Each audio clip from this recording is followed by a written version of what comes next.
Okay, I'm very nearly there now. I'm just going to mute one extra thing so we don't have my voice coming over twice, and then we'll be all good to go.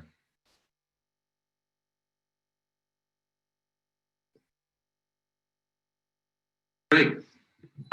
That's it. There we go. Okay, well then, very good morning, afternoon. Looking forward to taking us through this session. We've had a little bit of some interesting developments over the last few hours. So we're going to start off with our dominant currency sentiment pair, which is the Australian dollar, New Zealand dollar currency pair. Now, we've been flagging the potential for a more dovish RBNZ heading into this meeting, and that turned out to be the case, and we saw some New Zealand dollar weakness. Many analysts were expecting a more dovish Reserve Bank of New Zealand, and that's what's happened with the RBNZ essentially saying that August is the time when the RBNZ want to add some extra quantitative easing into the New Zealand economy. And as a result, the market sort of latched onto that. And don't forget that quantitative easing weakens a country's currency. So anytime you hear quantitative easing, that is going to be a weakness for the country's currency. And this extra QE is being priced into the market now, which we've seen some New Zealand dollar weakness. And we wanted to pair it against the Australian New Zealand Australian dollar pair because of the high beta status of both the Australian dollar and the New Zealand dollar. It was a way of hedging the risk in case there was a risk off tone that came into the market. And we have seen subsequently that risk off tone come into the market. Originally, we didn't think there was necessarily a catalyst for that. However, we did see on the feed this headline that just came out earlier. Now, this was reported yesterday evening. So it was decided yesterday evening, got it reported earlier this morning. And the US is targeting $3.1 billion of exports from France, Germany, and Spain, and the UK with new tariffs. So that is giving some risk-off tones into the market, and that gives us a reason for some risk-off tones in the market. So the Australian New Zealand dollar is a reasonable hedge against those risk-off tones. And we were anticipating buyers stepping in around this 1728 level. We highlighted this 107.50 level as the near-term area for profit takers. Now, that's just beneath the R3 level, so we can already see that prices extended above the ADR high for the day. And in terms of probability, we wouldn't be expecting, on a balance of probabilities, the Australian New Zealand dollar just to keep moving higher and higher and higher. Now, yes, of course it could, but the highest probability scenario is that if you were long from these levels or below, this is the high probability area to take profit. However, that's not the end of the trade. This trade outlook is still valid. So we could still look to potentially buy the Australian New Zealand dollar from this 107.28 level, or deeper below 107, just above the 10700 handle. That for me is the level that I would favor. I want to see a deeper pullback, which gives a better opportunity for a little bit more upside, and you still expect to find some buyers on this level. You also have a descending trend line just coming down across here, so you can see that that's also offering some good support. So anywhere in this region could be considered suitable. It's the R1 pivot area, and it's just above that descending support level here when you expect to find potential buyers on a retest of this level here. So that's why this 10700 handle looks to be the best area. It's a rough confluence of three different areas. You've got overhead resistance, R1 pivot area, and just above a descending trend line. So both, I mean, for the more aggressive trader, this area is potentially still suitable for longs, but you can see it's right at the ADR high for the day, and you could easily see a flip back down to this 10700 handle. We expect to find buyers there. Now, another potential pair to look at is the Euro-Japanese yen pair. Just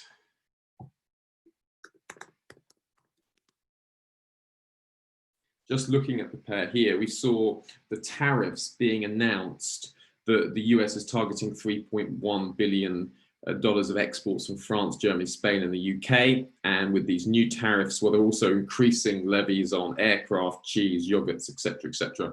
So that is negative for the euro, and a Japanese yen, we expect that to increase on the risk offlows that we're seeing. Just taking a look at markets, you can see that European equity markets are now sort of heavily in the red after a strong day yesterday, when, if you remember, we had the positive PMI data coming out of France, Germany, the Eurozone, and then out of the US.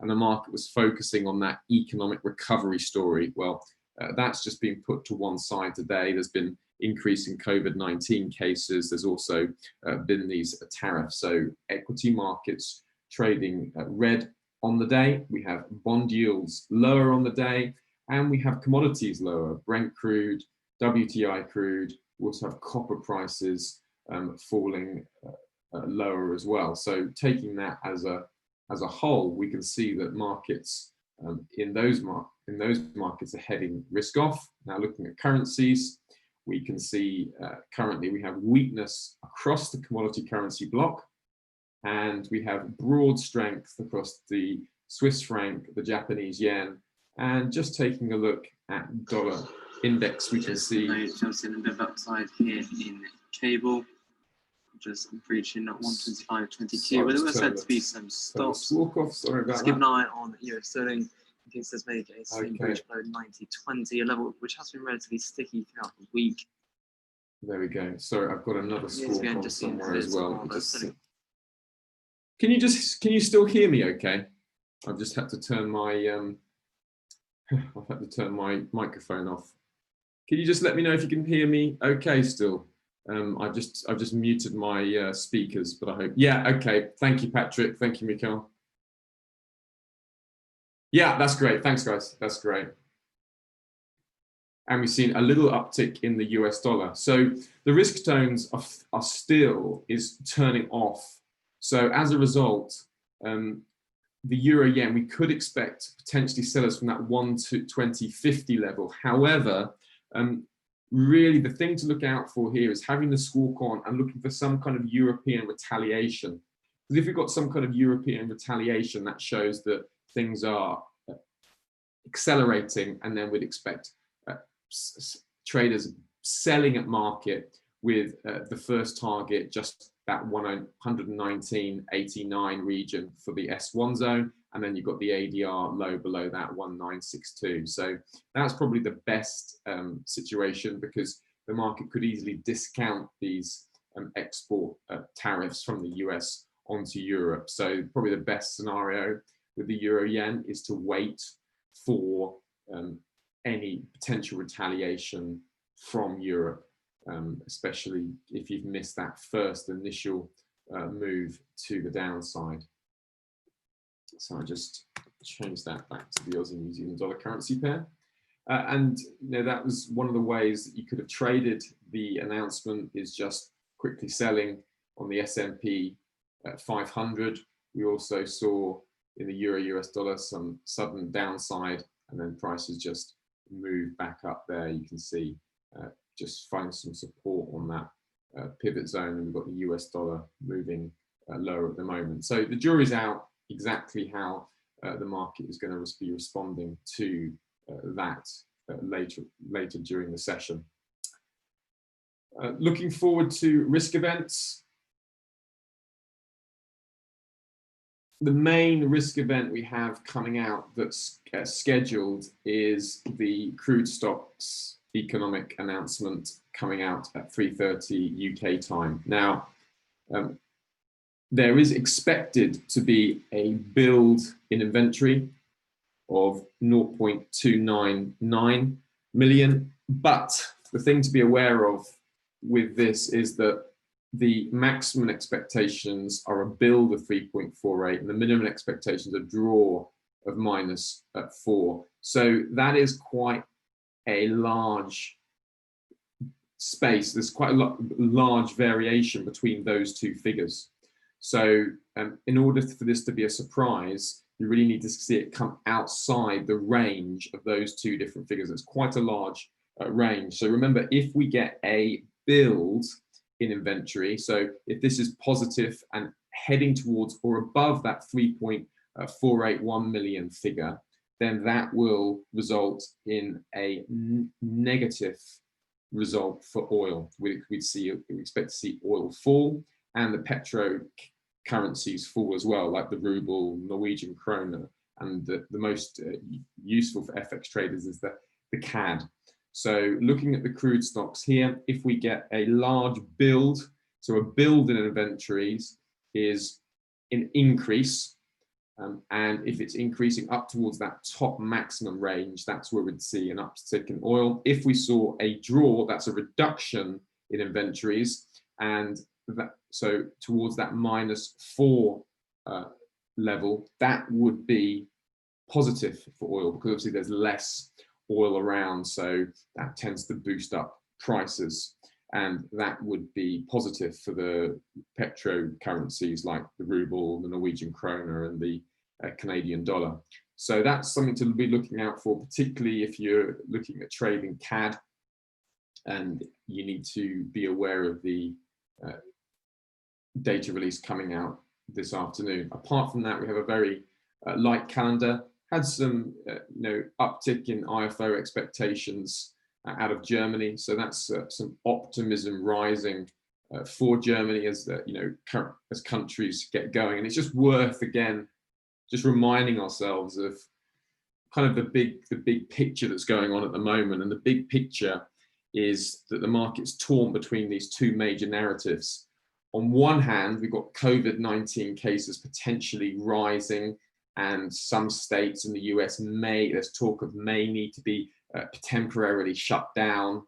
The increase in COVID-19 cases results in risk off markets, but the other hand, we have the risk on markets, which is encouraged by the economic recovery. And we see,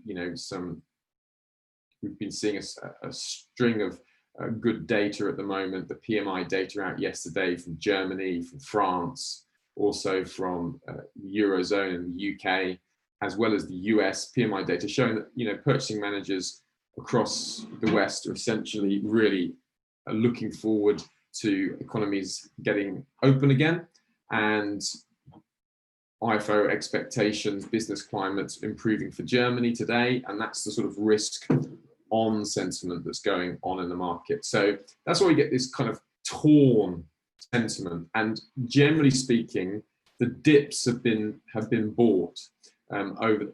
We had some. That was when U.S. Treasury Navarro, U.S. Trade Advisor Navarro said that the trade deal is off, it's over, and then it was brought back on.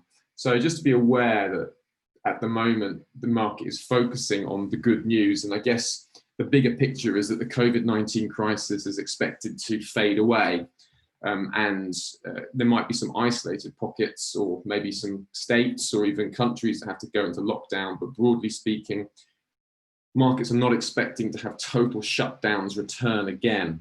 So that's the way the market's been viewing it through that lens. Of course, that doesn't mean that second quarter earnings and that there won't be some knock-ons that can still drag the markets down, but just at the moment, that's the two big narratives we've got: COVID-19 cases rising versus hope that in the economic recovery. And the economic recovery, V-shaped recovery, is showing some good strength at the moment. Yeah. Okay. Yeah, we can see the strength coming in across the PMI datas. Okay, so that's the dominant currency sentiment that we have. I'm just going to go through to the chat and the question and answer panel.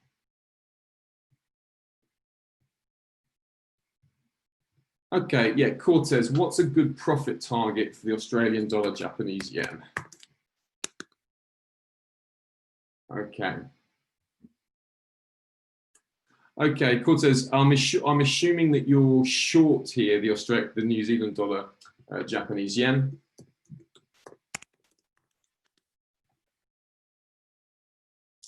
Yeah, Cortez, we're approaching that ADR low for the day. So I would say a good profit target for the New Zealand dollar, Japanese yen is just in this region here.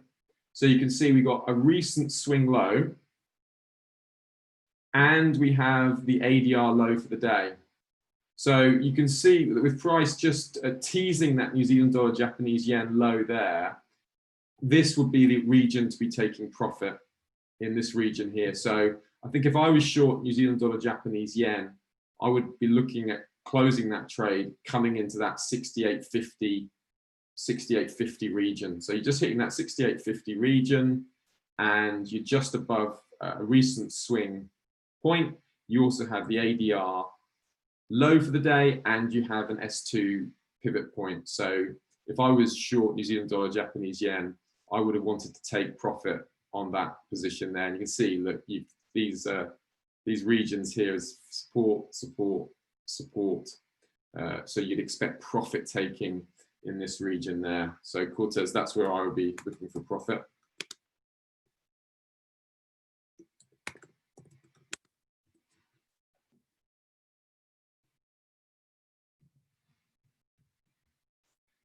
Hi, Jashabi. Yeah, in recession, central banks using their tools to protect their own economies. Then they use stimulus packages, unlimited quantitative easing, bond purchasing, etc. My question is that when a government starts to purchase their bonds, is that money pumped to the economy directly? And also for QE and stimulus packages, are they using newly printed money from central banks? So when they purchase the bonds, that goes to the economy indirectly. The idea is that the purchase of the bonds will keep interest rates low, and by keeping interest rates low, banks will be more likely to lend to companies and consumers, and that stimulates the economy. So that's the thinking with the bonds. And for QE and stimulus packages, are they using newly printed money from central banks? Yes, I think that's the whole point of QE. It's literally printing money. So they're inserting money into the money supply, and that's what drags down the value of money. So that's why cash and currency loses its value with quantitative easing. Hi, Sergey. Why is the pound so strong today? Let's have a look at the pound. Yeah,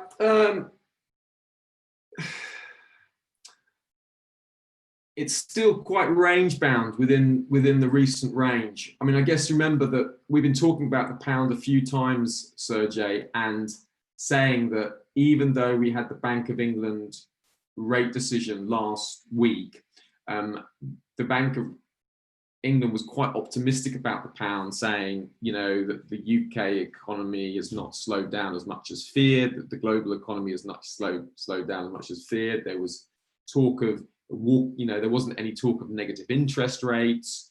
The quantitative easing was only expanded by 100 billion pounds, which is what it was expected. So everything was in bounds, and there was one dissenting voter for the QE program being extended anyway. So I was surprised by the weakness we saw in the pound. We've also had some good retail sales data out for the pound, and we had yesterday some pretty good PMI data out for the pound, which you can see here with, you know, manufacturing PMI hitting above that 50 expansionary level. So there's plenty of factors in there to give the pound strength. And I was expecting the pound to be stronger after the Bank of England meeting. So I'm not surprised that we've seen the pound return back up to those Bank of England prices. However, there's that broad concern, that constant concern of Brexit in the background, which keeps meaning that the rallies are being sold. I wouldn't necessarily say the pound is particularly strong today. It's just being held within those recent ranges. You've got this overhead resistance, and that's the Bank of England levels here. So price has been contained by those Bank of England levels. So I wouldn't necessarily say there's a great lot of strength there, Sergey, but there are some of the reasons that I can see for pound strength. Cortez, yeah, you were short New Zealand dollar, Japanese yen. Yeah, that's nice. Yeah, nice trade. Hi, Sean. How do you change the time on the charts all at the same time? That's a good question. Yeah, I'm not sure exactly how you do that. We can, sometimes when you change one of the charts, you get them all to change at the same time. I'm not sure exactly the method that you do to use that, Shauna. If it strikes me, I'll let you know. Usually just when I change the charts, the other charts change in synchronization, generally speaking. You know, usually change one chart and they tend to change.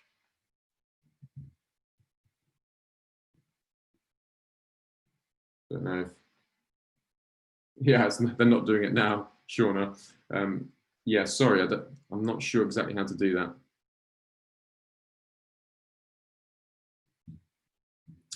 Oh, Chiru, what factors look for when trading gold? And does the physical gold matters for gold spot? And if it does, what to look for? Thanks. Yeah, okay, Chiru. So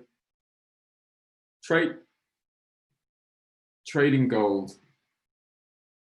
Now, there's a couple of things, just a few things to say about trading gold. First of all, gold is increasing in value. And the reason gold is increasing in value is because the situation for gold is very attractive at the moment. Low interest rates really favor gold. So let me just, if I just put the US 10-year.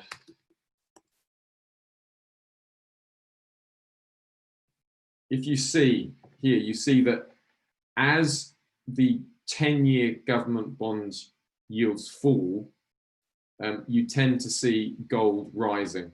So when you have, at the moment, got these very, very low bond yields out of the US, and that is across the world on governments having large levels of quantitative easing, bond yields are expected to remain low. We have a number of central banks either keeping the bond yields deliberately low and targeting certain bond yields, like the Bank of Japan, who target the 10-year bond yield. We've had talk about the Reserve Bank of Australia targeting bond yields. So central banks around the world are really working hard to keep interest rates low. Now, in a low interest rate environment, in an environment, Chiro, where currencies are being devalued because of the increase in quantitative easing, that's adding money to the adding to the money supply, devaluing currency.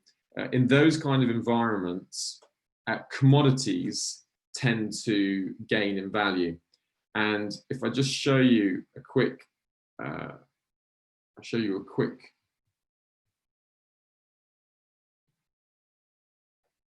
screenshot of the, this is the way gold has increased in value over the last 3 recessions. So you can see this is the average increase of nearly 10%. So I was reading some research from Reuters recently when, and gold is the black bar chart, when gold was, a number of investment banks are advising their wealthier clients to hold up to 10% of their portfolios in gold. And normally they would recommend, you know, virtually nothing to be held in gold. So that kind of environment for gold is really ideal at the moment with these low interest rates. And that's why a number of analysts are looking at gold having that target of 1800 and then up above into that 1900 level. Okay, so they're the next targets ahead. And with gold breaking out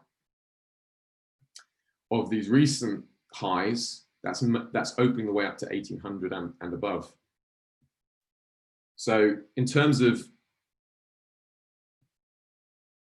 the physical gold. Now, I'll tell you what happens. Physical gold tends to gain in value when the market's really focused on gold buying. So if you remember back in 2008, 2009, when we saw that strong gold run, the physical demand for gold tends to come, you know, when that trend is really going strong. So that's one thing to look out for. There's no particular benefit in having physical gold over just trading spot gold.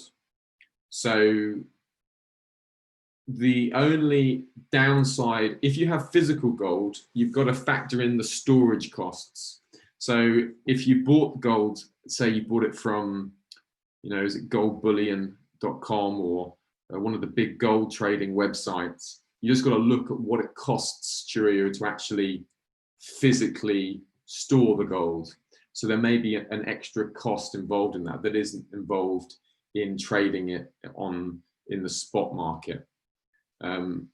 So that's something to be aware of. The other thing to be aware of with gold is that silver is also tends to rise in alongside gold. You can see 2008, 2009, that silver did really rally strongly.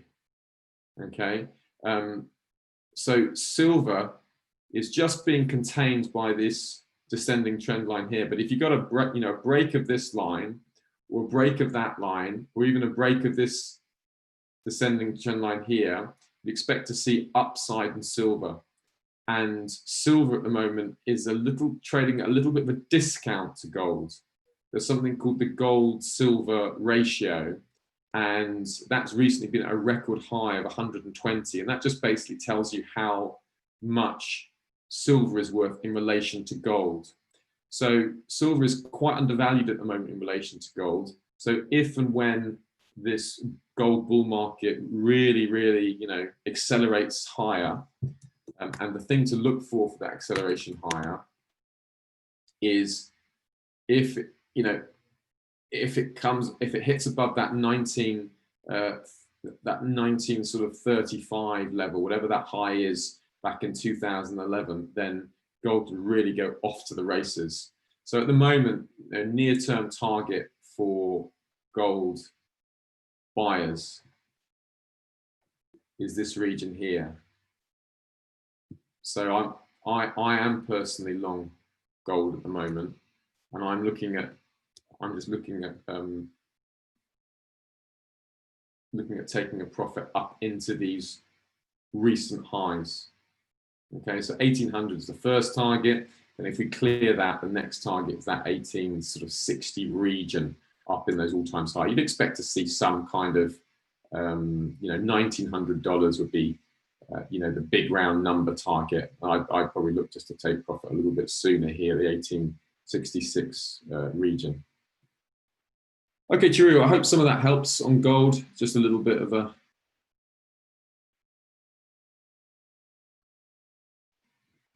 Jennifer, how does the government get its bonds sold to the general investors, not central bank? Do they give the bonds to commercial banks to sell? How does this process work? Is this called open market operations to sell bonds this way? Jennifer, I'm not entirely sure on the process. I'm going to have to look at the exact process because I don't want to lead you astray there, Jennifer. I'll just take a note of your question, and I can deal with that in another time. I'm just going to jot your question down, Jennifer. So I'll make a note of that, and I'll have to look at that for another time.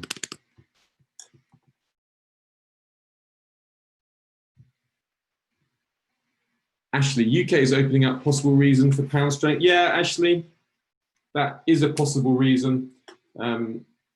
Yeah, UK's really opening up now. Yeah, thanks, Ashley. Could you say that QE is bullish for respective currency in short term and bearish in the long term? It's generally bearish, Adam, because as soon as the slight confusion was with the US dollar recently, because you would have seen the US dollar, and the US dollar had been kind of rising strongly. At the same time, there was lots of QE, but that was because the US dollar was acting as a safe haven currency. We can see since the announcement of the unlimited quantitative easing, we've seen the US dollar fading. So, you know, as the economy recovers and things go back to normal, you expect the US dollar to keep fading lower.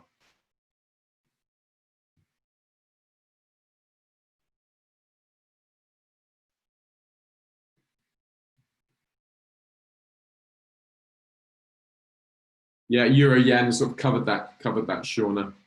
Mark, when it comes to indices, are there any key technical analysis we could use in order to determine bias? The more recent volatility has been problematic in my ability to read direction. So basically looking for something I can add to my current strategy. Thank you in advance. Are there any key technical analysis used in order to determine bias? Yeah, I mean, let's have a look. So just one, you know, very short, easy way to determine bias is just by using, you know, the use of trend lines can be helpful. Just to say, you know, so in the current scenario, you could just say, like here, just using the major trend lines, Mark. So if you just use those two, you know, using these trend lines here, you know, get and stay above this level and the bulls are in control. If we see this level break, then we can say the bears are in near-term control. So that's one little tool, Mark, that can be very helpful. So it sounds really simple, but actually sometimes that's just really, really helpful. So just have a look at that. And if you're drawing the trend lines, do it on the larger time frames, and do it in obvious places, and then you'll really see. So here's another example. Okay. You know, as long as, you know, underneath that trend line, the bears are in control, get above that trend line, break and close and above, and then the bulls are in control. Those kinds of tools can be very helpful. If you have another one here, these two swing points, major points here, you can say that's a major line in the sand for the bulls. You know, close below this, then you say the bears are in control. That's one idea, Mark. That can be a helpful way just to know direction and to give you some technical clues on direction. Obviously, you want to use the fundamentals to really get that directional bias, but in terms of technical clues and the sort of the technical aspect of it, that's one area that can be helpful alongside what we've already got with your pivot points and your ADR highs and lows, etc. Yeah, okay, that's Jennifer. I noted. I will remember to get back to you about open market operations. You're welcome. James, good morning. Do you find that you're drawn to certain currency pairs and over time they provide you with better returns than others? Likewise, do you find some pairs just can't work out, tend to avoid? James, yeah, the general rule of thumb is that the major currency pairs tend to have the highest volumes, and they also tend to have the lowest spreads. So the more exotic the currency pair you trade, the higher spread, and then the harder it is to make profit from. So basically the major currency pairs are the most profitable currency pairs to trade. There aren't any currency pairs that I would just avoid, other than obviously the very exotic currency pairs that have huge spreads that can massively widen. Aside from that, there isn't ones. I will do exotic and minor pairs, but the major pairs are probably the most helpful. And certainly if you're just sort of getting started, just stick with the major pairs because you pay the least fees and that they add up over time.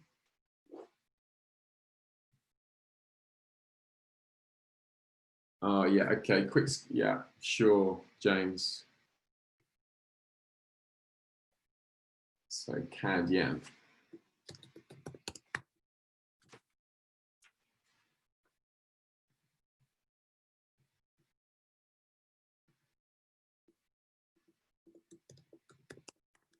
So a quick look at CAD yen. Okay, so you're long, but it's still quite a bit after yesterday's yen surge and today's risk-off sentiment. Many thanks. Yeah, okay. So this is, I think this is, I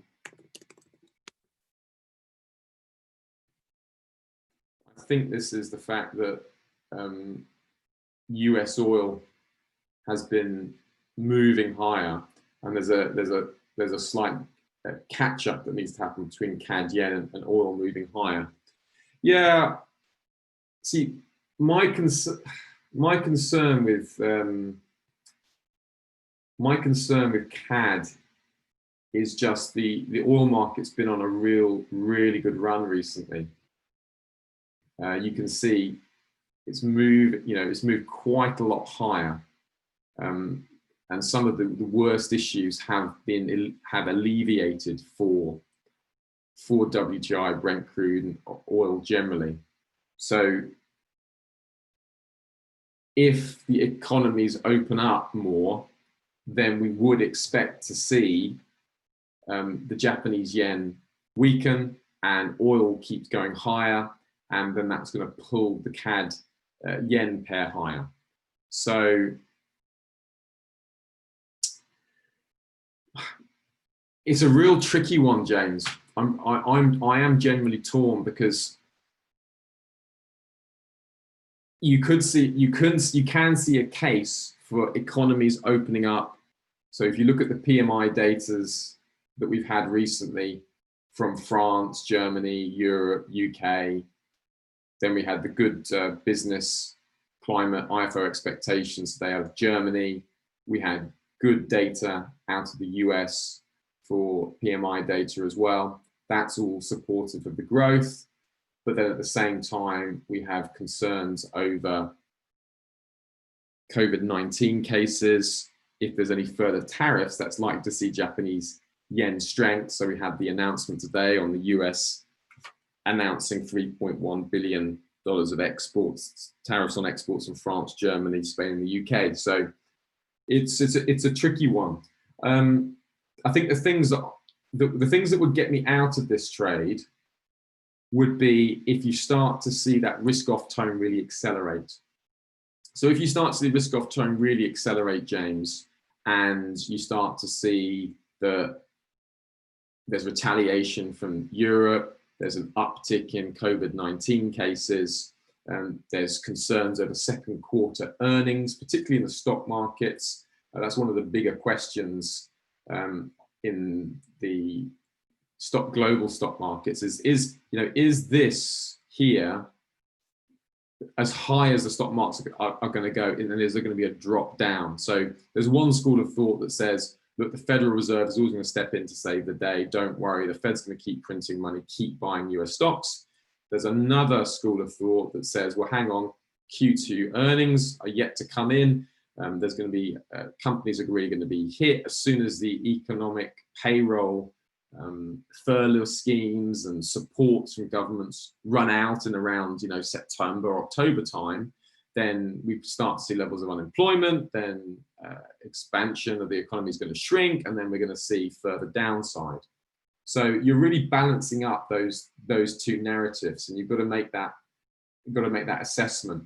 I'm not sure on which way the market is going to go, and I don't think anyone really knows. But they were the stories that I would keep in my mind with the CAD yen.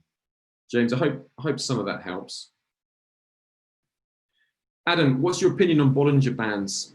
Yeah, it's another form of technical analysis that some people use very successfully. So I think that's it's a widely used and accepted technical form of analysis.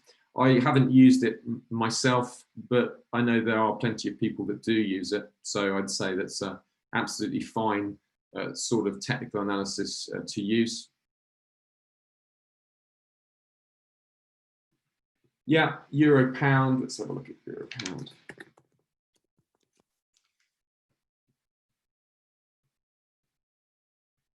So we've been seeing the euro continue to push up higher, and that, of course, has been on the basis of the Brexit concerns out of the UK. And there's also optimism about the Euro Recovery Fund, so that's pushing higher.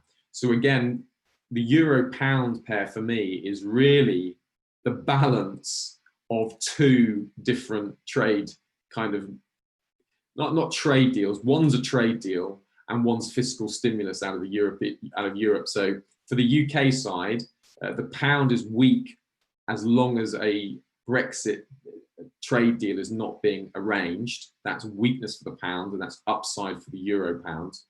The Euro Recovery Fund, if that is agreed, then that will give more upside to the euro against the pound. If that is not agreed, then expect downside for the euro pound pair. So I'll be looking at those medium term from that perspective. Today, there's nothing particularly tradable.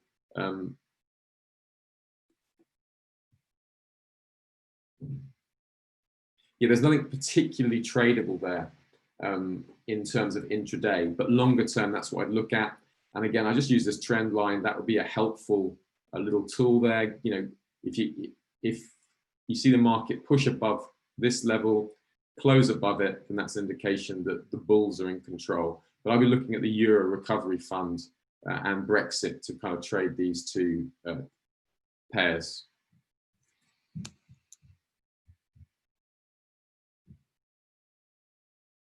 Oh, okay, Mark, sound has gone. Is anyone else noticing a problem with sound? If there is, I'll have a look, but I think we're okay. No, sounds okay. Okay, Mark, I'm not sure.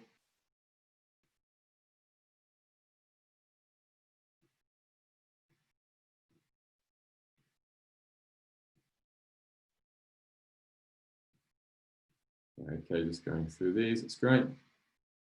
Hi Shane, just to clear up the current sentiment drivers under Market Insight, the subsection future sentiment shifts, they kind of sound like the current sentiment. I'm looking out for information under this subsection of the subset primary drivers, the information I should be looking out for. Okay, let's have a look. So current sentiment drivers, let me just open up there. I'll just go to the sentiment stream. There we go. Right, so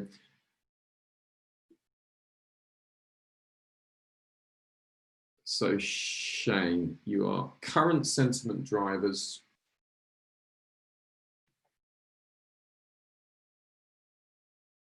And you are looking at the subsection future sentiment shifts. Okay, under Market Insight. Okay, Shane. So basically, I'm not sure if I've understood your question, but I'll just try and say something helpful that hopefully will cover your question. Shane, under current sentiment drivers, you use these to see what's currently driving the pair. So for instance, for the pound, you can see some of the most important data points that we've had and significant events recently. And then, and the future sentiment shifts. So in other words, what the future sentiment shifts tells you is what do you need to look at that's going to have most influence on that currency. So for example, here with the pound, you can see what's the latest developments have been happening, the future sentiment shifts, and the primary drivers are telling you what's the market's focused on in terms of that currency. So for the pound, you can see the primary drivers for the pound, it's the Bank of England and it's Brexit. So it's fairly straightforward. That's the primary driver. So if there's some announcement from the Bank of England, then that's going to be primarily driving the pound alongside Brexit news. So the future sentiment shift, and here it tells us, there's been several current risks to the pound's outlook with the big three being Brexit, coronavirus, and negative interest rate expectations. So this kind of tells you, Shane, that say you suddenly got Bank of England's governor saying, we're going to embrace negative interest rates, or we are openly considering negative interest rates now, that the pound would sell off very, very quickly. because the market is focused on that particular aspect of monetary policy. Now, this could be a different thing, for different currencies. So, for one central bank, they might be focusing on employment, or they might be focusing on their next quantitative easing purchases. But this just tells you the future sentiment shifts. What's most likely to shift the sentiment in the future? So in other words, you can be ready. So this happens. So then if you hear negative interest rates are, to be embraced by the Bank of England, you can know straight away you could sell the pound at market, because it's that strong. Okay. So that's what this is about. It's about showing what's primarily driving the market and what's the future sentiment shift. Sometimes they're going to be related, obviously, because if the primary driver is monetary policy from the Bank of England, it stands to reason that the future sentiment shift will come, one of them will come from the Bank of England changing their monetary policy. So this is updated once a day. So you can just look at this each day, and the new information is in bold. So you can see when something's new, it's in bold. Otherwise, it's just a repeat. So it just helps you build up a rolling picture of the currency. I hope some of that helps, Shane. Are you in any medium-term trades at the moment, or are you mainly trading on a daily basis, utilizing the market sentiment? Yeah, the medium-term trade I'm in at the moment is in gold, Shane. That's the, I'm in gold, spot gold, and I'm looking for this target up here. And I just think the potential upside for gold is high. So this is, I've been looking to buy gold a few different times, and there was just the trigger for me recently was just, there was a few technical triggers that were just very strong for me. So I had a bias to buy gold. So for me, the trigger was just, as I was saying to Mark earlier, just very simple.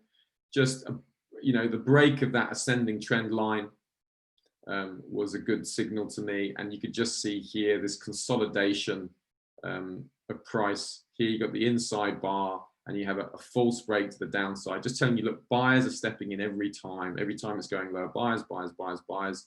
Ascending trend line, you've got the break, and then pushing higher. Now we're above that level there, so looking at pushing higher, and I'm running my stops well low, because it's a medium-term trade. So I've got my stops right down here, because I'm looking to hold this medium term. And even if I get a bit of pullback, I'm just going to hold it, because the thing that would change my outlook is if there was if there was a sudden wonderful cure for COVID-19, that everything just went totally back to normal. Something like if you take Strepsils or paracetamol, then with a glass of carrot juice it cures COVID-19. Then okay, I'll change it. But otherwise, I'm expecting interest rates to be low for quite some time amongst central banks, and I'm expecting the conditions for gold and commodities generally just to keep growing. So that should be helpful. Okay, that's great. Yeah, Jennifer, I'm sorry for keeping my squawk on. It's very easy to forget to turn it off, because it only rarely comes on. So it's very easy to forget to turn it off. Hi, Giles. I would have a purely theoretical question. Maybe I do not understand QE and negative interest rates well, but it seems to me that they're supposed to help the economy based more on theoretical approach than real evidence. I'm afraid that these tools lead to more social and wealth disparity, as it helps those who are already privileged. They increase debt and overall distort real economy and roll the problems in the future. Am I missing something? Thanks. No, Misha, I don't think you are missing anything. That is one of the problems with quantitative easing and negative interest rates. Although in theory they should help, do they? The jury's very much out. In fact, we commissioned some really interesting research. I work for a broker as their chief currency analyst, Henyet Capital Markets, HYCM, and we commissioned some research. And you know what the biggest impact of the latest government fiscal stimulus and central banks movements were, was to have more cash in the bank. So in other words, the individual investors were encouraged not to spend, but actually to save. So the whole point of QE is to stimulate growth, stimulate spending. And really, I think it's just got people dependent on very, very low interest rates. So you think of all the people who are kind of under the age of 40, they've bought their house and they've got a mortgage rate of what, 1, 2, 3%. Now, back in the 70s and the 80s, interest rates in the UK were going up, I don't know, I think it's like 15, 16% at one stage. So people are completely surprised. People would be absolutely destroyed if inflation went up that high again and interest rates started rising. So I think that problems are being stored up for the future, for sure. And I think that's a big issue. For now, the money will keep coming. Governments will take on more debt. Interest rates remain low. Everything's going to carry on. You'd imagine for the next 10 or so years. But eventually, you know, how is this sustainable? I don't know. I don't know the answer to that. Okay. Oh, great. About coordinating the time. Thank you, Gavin. It's in the layout menu on TradingView, the sync interval. Okay. So you go to layout menu, TradingView, sync interval, and then you'll be able to synchronize your charts. Gavin, you're a star. Thank you very much for that. I'm just going to see if there's any more questions.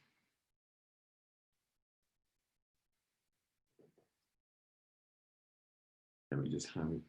Okay, so I've got a question from Olivia about the euro-US dollar. Should we expect it to retest the 1.14 level? Okay. So at the moment, we've got the euro-US dollar just being capped by this descending trend line. You see, it's a long-term descending trend line. So what we need to see to hit that 1.1400 level, we need to see price break out higher. Now, the strong PMI data out yesterday was positive for the euro. If we get more hopes of economic recoveries, that will be positive for the euro because we'll continue to see the US dollar weakening. So the euro-US dollar, Olivia, is often known as the anti-dollar index. So it moves in exact opposition to the dollar index. So the dollar is expected to generally fall and get weaker as economies open and as the QE program really sets foot and takes its hold on the US dollar, and expecting to see potentially some dollar weakness coming in, and that potentially should push the euro-US dollar up to that 1.1400 and 1.1500 level. You know, that if you put a gun to my head, I'd say the euro-US dollar is moving higher. Is it tradable? Not at the moment. There isn't enough current sentiment to really confirm that. What would make that outlook invalid? It would be if the Euro Recovery Fund is rejected. That needs all 27 states to agree to it. So if we saw a rejection of the Euro Recovery Fund, we'd expect to see some more temporary downside in the euro-US dollar pair. So Olivia, hope that helps on that. Okay, guys, I hope that's been helpful. And I will, Jennifer, get back to you tomorrow on your question. So if you're around tomorrow, either pop into the webinar or pick it up the recording, and I'll run through your question for you. Everyone else, and thank you very much. Yeah, you're welcome, guys. Take care now. Goodbye.